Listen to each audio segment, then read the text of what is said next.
de casa, que o poder do Espírito Santo esteja com você. Nós pulamos um dia aqui do nosso estudo devido ao feriado do 1º de maio.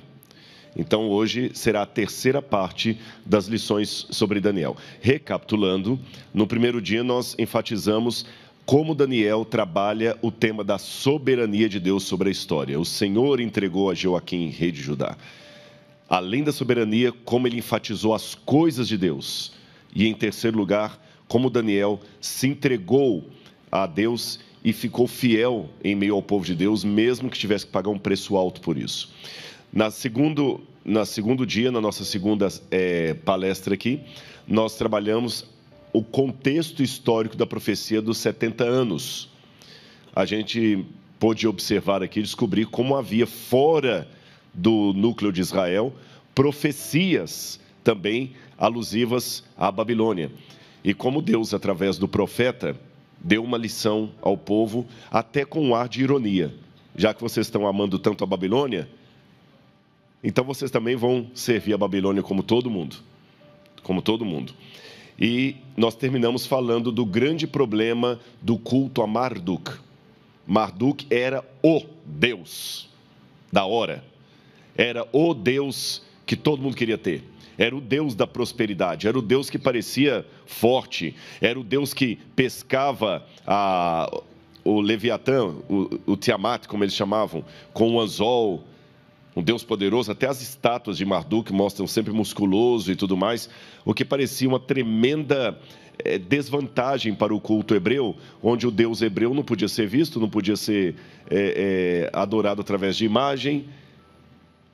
Jerusalém não parecia prosperar, a Assíria é que prosperava e agora a Babilônia indo no mesmo viés da Assíria, então por que adorar esse Deus?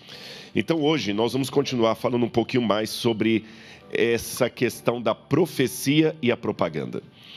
Irmãos, propaganda, e eu gosto dessa palavra no sentido inglês dela, no sentido anglicista, propaganda. Propaganda é mais do que um comercial. Propaganda é um projeto realmente, muitas vezes oculto, que vai perpassando assim para dominar as mentes. E uma das grandes vantagens da filosofia bíblica da história é que a Bíblia nos impele a colocar o dedo na pulsação do tempo e perceber os eventos enquanto em curso. E aqui já está o meu primeiro apelo para o auditório nessa manhã. Nós devemos ser intérpretes da história, não estudiosos dela. Qual a diferença? É que o estudioso da história, ele simplesmente reconhece a história depois que ela vira passado. Quando é documentário, quando é livro, quando está na estante, aí você vai, reconhece e toma posição. Porém, melhor do que isso, é perceber a história enquanto em curso. Hoje, observar a apostasia de Israel, os problemas de Israel é fácil. Emitir juízo de valores. E quando aquilo está acontecendo de novo com cada um de nós? Nós não percebemos. Muitos pais só percebem os erros de educação quando o filho já está dando problema. E ele pergunta, onde é que eu errei? Passou. Onde é que eu errei? Problemas de saúde. É quando a doença começa a chegar, que assim, onde é que eu errei que eu não cuidei da saúde? Nós não conseguimos, muitas vezes, perceber a história em curso, só quando vira passado. Bom, se você depois olhar com calma os capítulos 40 a 55 de Isaías, você vai ver que Isaías ali está sendo uma resposta à propaganda da época, especialmente aquela vista num documento chamado Enuma Elish. Deixa eu explicar para vocês isso. O Enuma Elish, na verdade, é um documento que data da época de Abraão. É antigo. Porém, lembram da Assíria? O Assurbanipal, que foi um dos grandes governantes da Assíria, ele era um camarada que me lembra muito Adolf Hitler. Porque Hitler tinha, por um lado, a genialidade de um demônio e a crueldade de um demônio, e, por outro lado, a sensibilidade de um artista. Hitler gostava de obras de arte, Hitler pintava. Napoleão Bonaparte é a mesma coisa. O livro Grande Conflito até menciona o Napoleão ressuscitando depois do milênio entre os ímpios. Então, Napoleão também não valia nada. Mas ele praticamente é o responsável pelo Museu do Louvre, Quando ele foi invadir o Egito, levou especialistas consigo, historiadores da arte. Assurbanipal também. Então, Assurbanipal, ele fez uma grande biblioteca em Nínive, e nessa biblioteca ele mandava copiar antigos clássicos, antigos mitos dos deuses pagãos, porque ele sabia que através da cultura ele mudaria as mentes. Olha o perigo. Não pensem que é somente a educação cristã que avalia a importância da educação. Filosofias pueris têm o mesmo método. Mesmo método. E é aquele negócio que eu falo para muitos pais: se você não for teólogo para o seu filho, e para muitos pastores, se você não for teólogo para o seu distrito, um herege vai ser no seu lugar. Perceberam? Se você não falar de teologia, outro vai falar no seu lugar. Então Isaías, sabendo que naquela época todos os livros da biblioteca de Assurbanipal passavam lá, e um deles era o Enuma Elish. Olha como Enuma Elish, e aqui eu já começo a desenvolver o espírito dessa mensagem de hoje.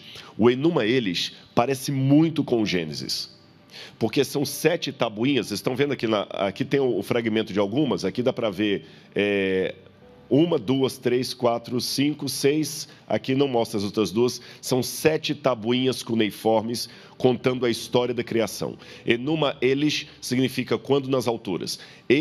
Essa cópia aqui é do 7º século de antes de Cristo, 7º século, mas o original vem desde a época de Abraão. 7 tabuinhas contando a história da criação, 7 dias no Gênesis contando a história da criação.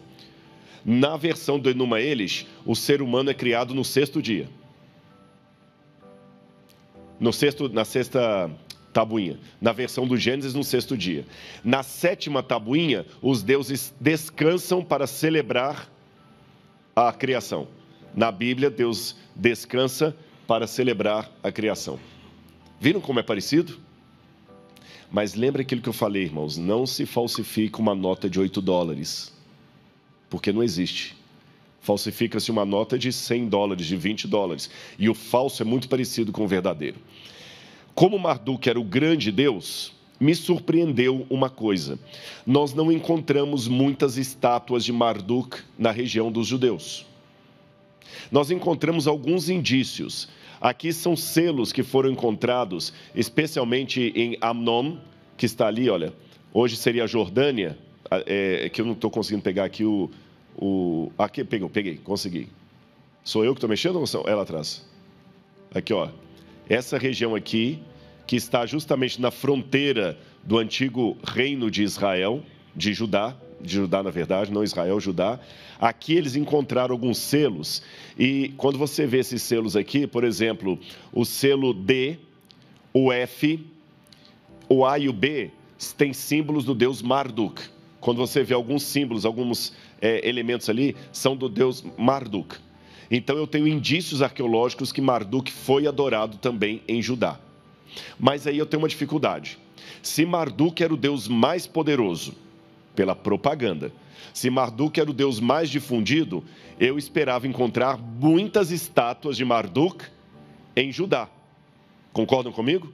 Eu terminei falando do mito da grama mais verde. E por que eu não encontro?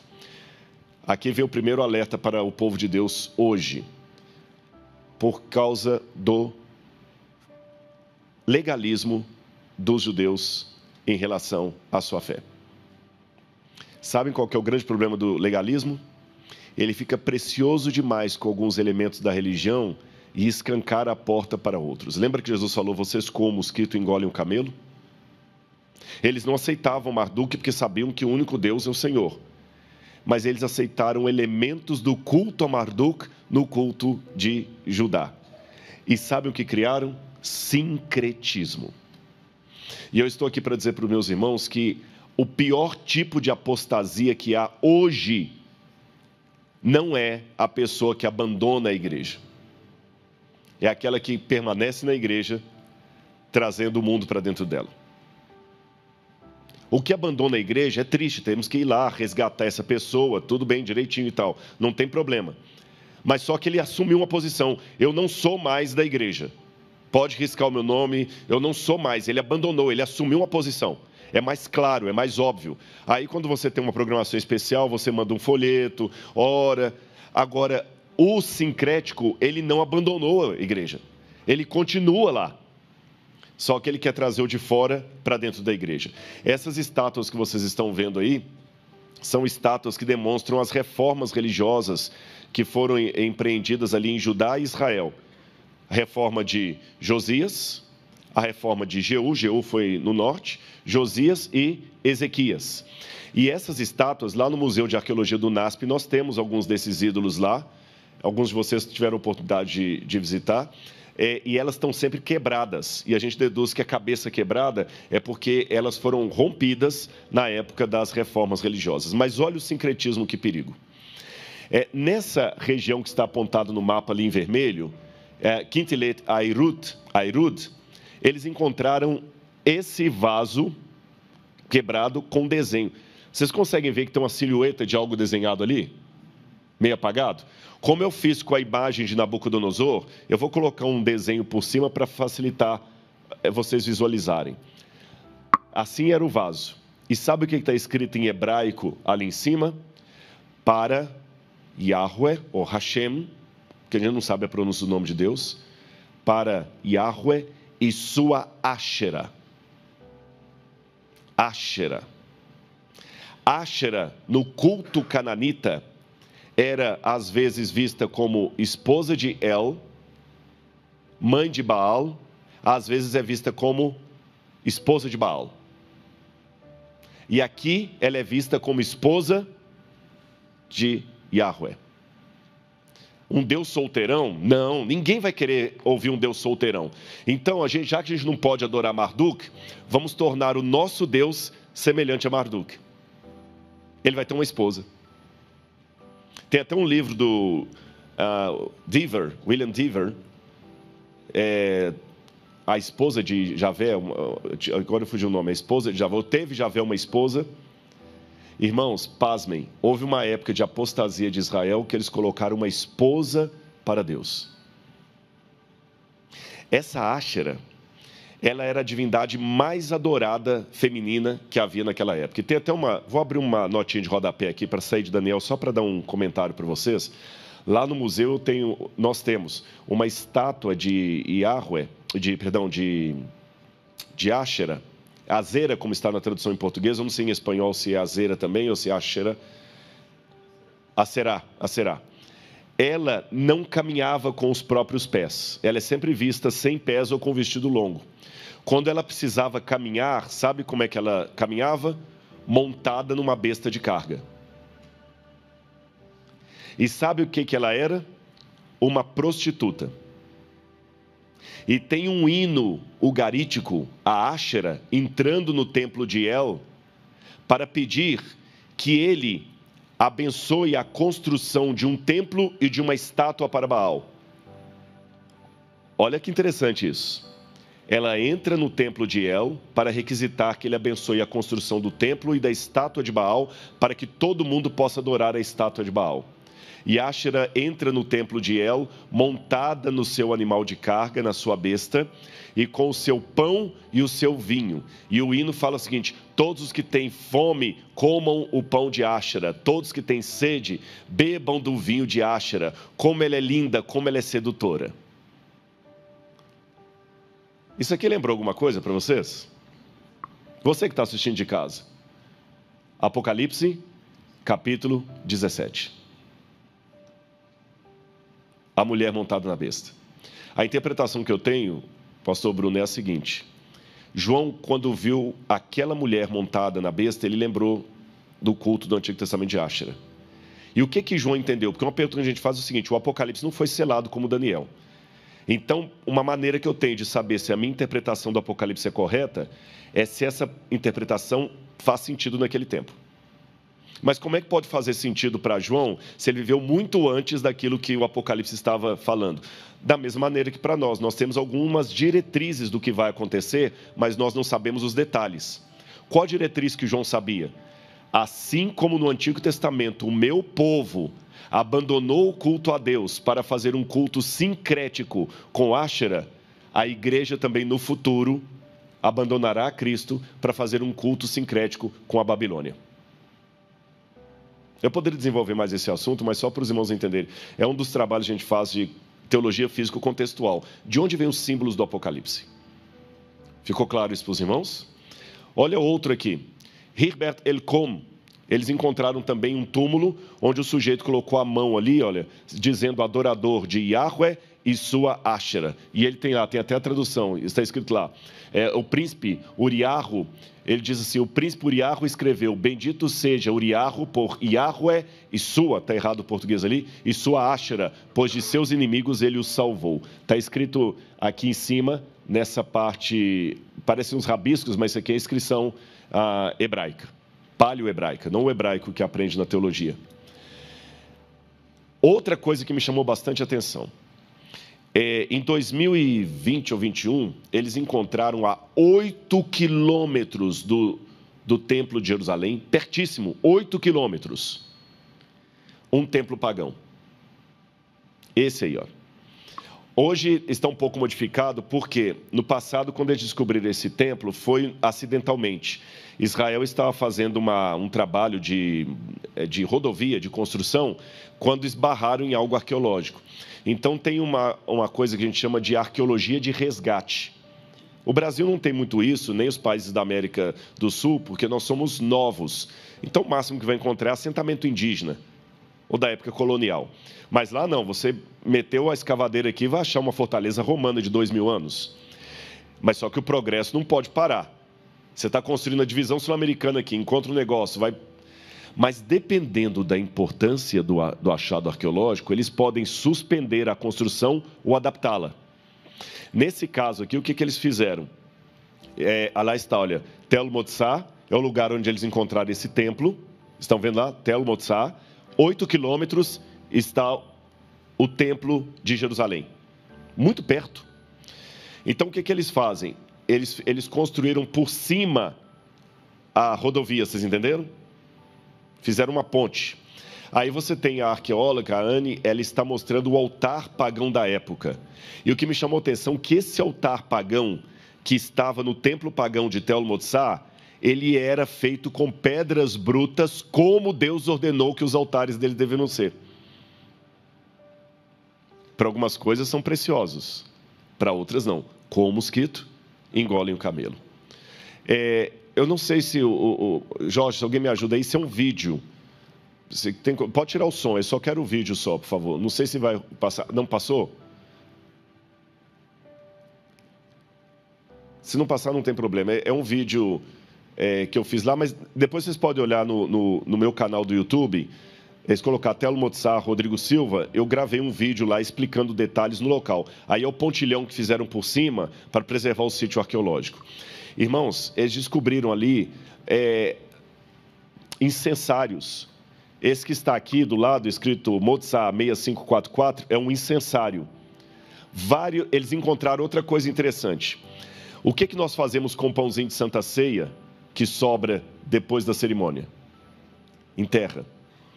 No passado também era assim, tudo que era usado em duas situações, ou em funeral, era sepultado junto, que contaminava, e o que era usado nas coisas de Deus também era sepultado para que não fosse usado de qualquer maneira. Por exemplo, em muitas sinagogas, eles queimavam a Torá depois de muito uso e enterravam as cinzas para que ninguém usasse de qualquer maneira a Torá. Então, aqui eles tinham preciosismo com as coisas de Deus, mas misturado com o culto pagão. Olha o incensário depois que foi restaurado. Olha o cavalinho aí.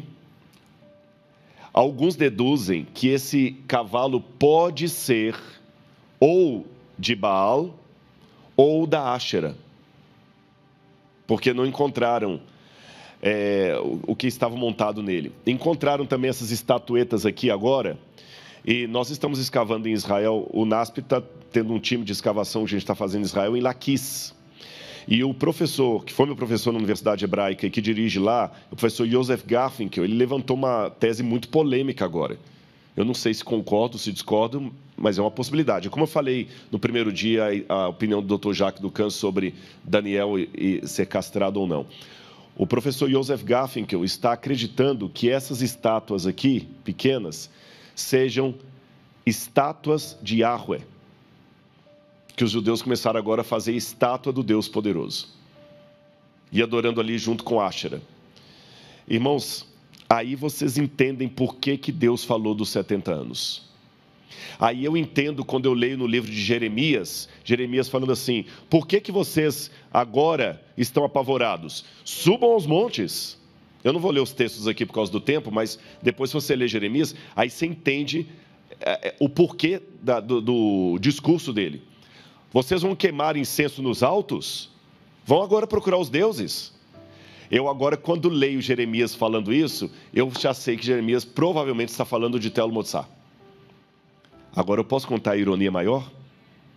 Tel Motsar foi construído por volta do 8º século antes de Cristo. Então ele passou por vários reis de Judá. 8 quilômetros do Templo de Jerusalém.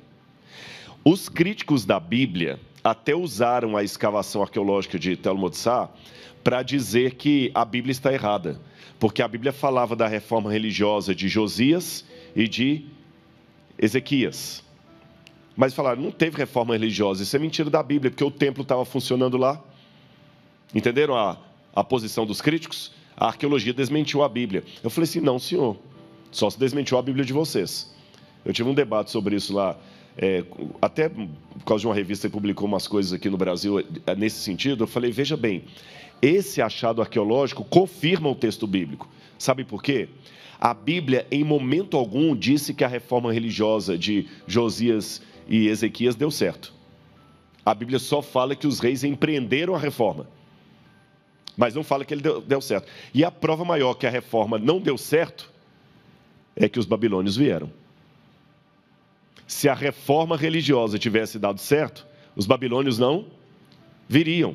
Então esse achado arqueológico confirma o que a Bíblia falou. E dá mais dimensão ainda. Agora, quando eu leio Jeremias, eu falo assim, agora eu sei o que Jeremias falou. As ironias que Jeremias fala. Vocês estão indo lá no alto do monte para adorar? Continuem queimando incenso lá. Peçam os deuses pagãos para livrarem Jerusalém agora. Olha que curioso. Eu falei que Tel Motsar existia desde o 8º século a.C. Nabucodonosor veio ou ele ou mandou o seu exército, que eu falei, já não sabe se Nabucodonosor veio em pessoa ou mandou o exército dele, né? Ele veio a Jerusalém em 587 a.C., destruiu o templo de Jerusalém. Amanhã eu vou mostrar a destruição do templo, cinzas do templo destruído. Vou mostrar na palestra de amanhã. Agora, olha que curioso. O exército babilônio destruiu o templo, destruiu Jerusalém. Amanhã vocês vão ver o grau de destruição, mas não destruiu Tel Motsar. O templo foi abandonado, ele não foi destruído. Deus ensinou uma lição para o povo. Nabucodonosor não destruiu o templo de Tel Motsar, ele foi abandonado. Sabe aquele negócio que algumas pessoas vêm pelo amor, outras têm que vir pela dor?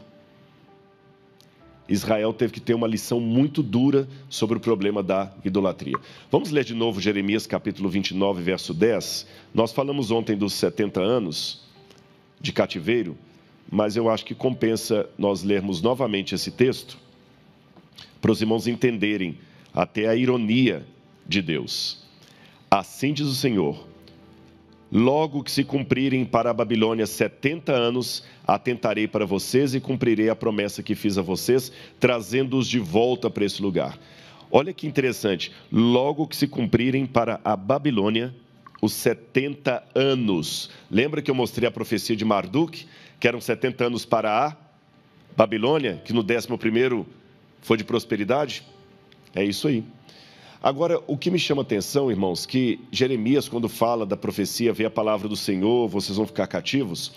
Quando Daniel estava na Babilônia, ainda em grande angústia, percebendo que os 70 anos estavam acabando, Daniel pensou, agora o povo vai ficar aqui para sempre. Por quê? Raciocine comigo. Eu falei na intervenção anterior que o povo de Israel ficou cativo na Babilônia, porque Deus falou, olha, já que vocês amam tanto os babilônios, eu vou fazer vocês também ajudarem os 70 anos de prosperidade deles.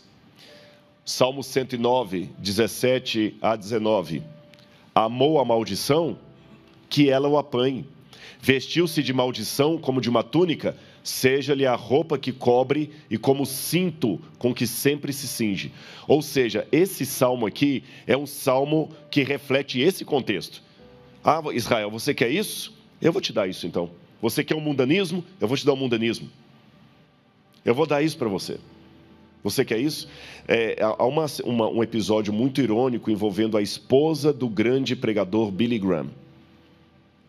Quando uma vez alguém lhe perguntou sobre a violência, a delinquência que estava nos Estados Unidos, ela falou, esse discurso dela é famoso, essa entrevista, ela falou assim, mas o que vocês queriam? Vocês agora proibiram de fazer oração na sala de aula. Estão promovendo culto satânico. O país que era o país da reforma protestante, o país dos pioneiros, o país da liberdade religiosa, agora está cuspindo na Bíblia. Não querem mais saber de Deus. Não fazem mais o culto doméstico. O que vocês querem?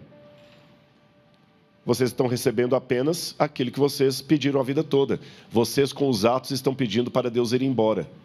Ele foi embora e tirou a proteção dos Estados Unidos. Israel gostou tanto da Babilônia que foram para lá. Está gostando da Babilônia? Vai para lá. Sabe, vai morar com seu pai. Agora que eu contei isso para vocês, olha com que teor devemos ler Apocalipse 18, quando fala, caiu a grande Babilônia. 18 e 14 também na mensagem angélica. Sai dela, povo meu. Eu sempre que pregava isso, e continuo pregando, não achei que estava errada a aplicação, a gente sempre fala dos sinceros que estão em Babilônia.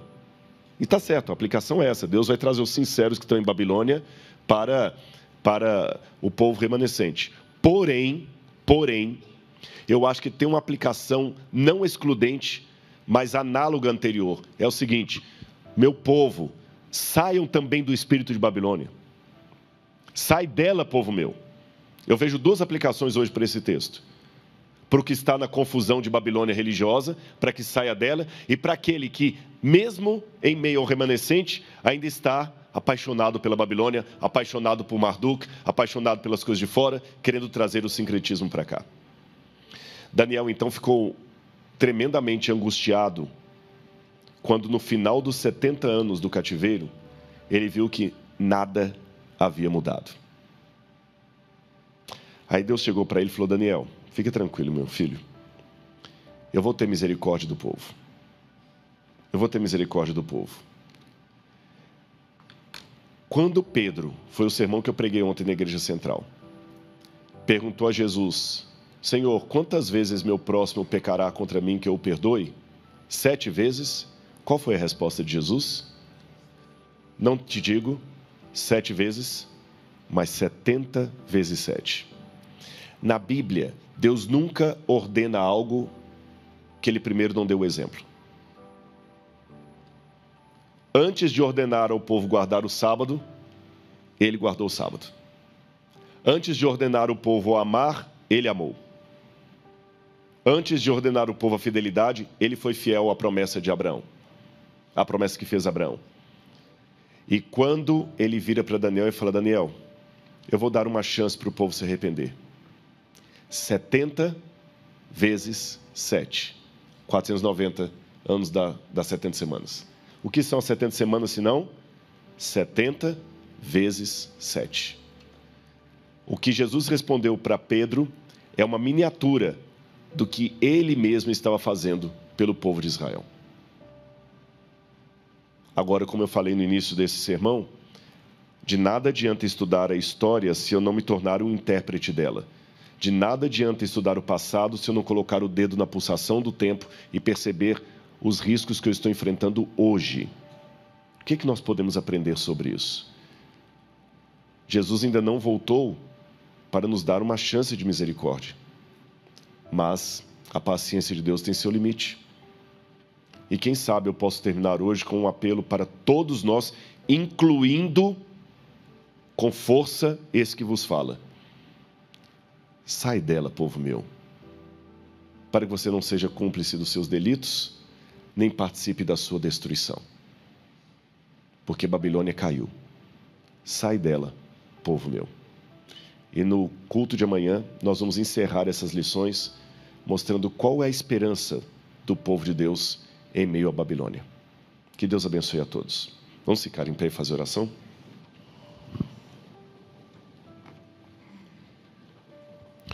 Obrigado, querido Pai, por tua bênção, por teu amor, por teu cuidado.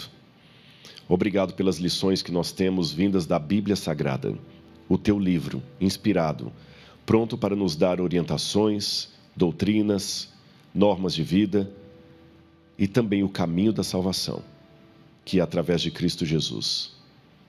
Perdoa, Senhor, os pecados que tenhamos cometido contra Ti, pecados pessoais, individuais e também pecados coletivos. Pecados que talvez nós nem tenhamos a consciência deles. Perdoa-nos por esses também, Senhor. E leva-nos de volta da Babilônia para a Nova Jerusalém. É o que nós suplicamos em nome de Jesus. Amém, Senhor. Que Deus abençoe a todos.